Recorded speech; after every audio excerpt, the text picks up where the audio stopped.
Hi, Malo Madsen and her friends, Ada and Claire, are about to go spend a summer on the island with something heavy on all of their minds. Malo is our chief protagonist in this book. Her father, who was a senator for decades, has died, and now she's going to help her mother sort things out while her father after her father has been laid to rest.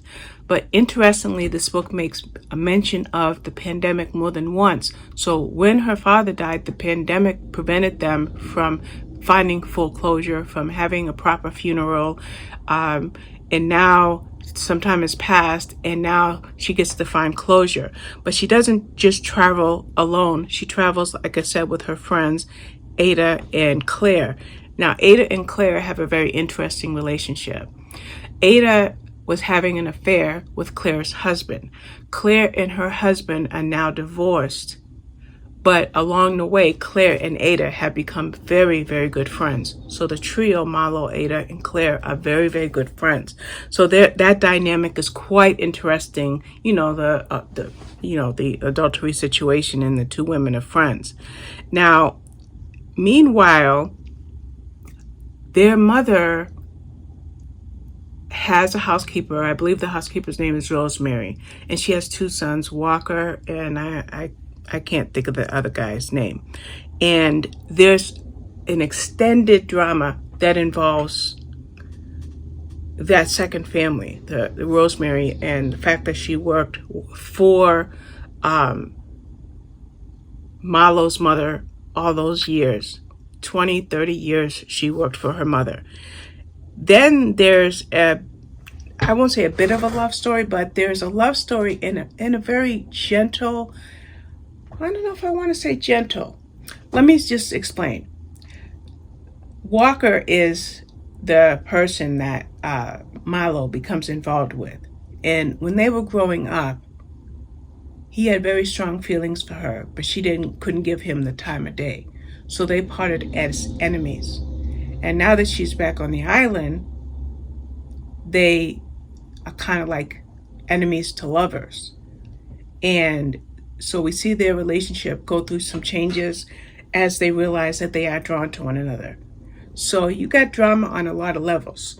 You got, I think Irene is the mother. You've got her, still grieving the loss of her husband. You have Rosemary and her sons. You have Claire and Ada and their drama. You have the moral dilemma that Ada is facing. Like, she's like, well, Claire and her husband are divorced. He really wants me back. Should I, let my friendship with Claire go and satisfy my heart's desire? So you got a multi-layered scenario. You have multi-layered scenarios going on here.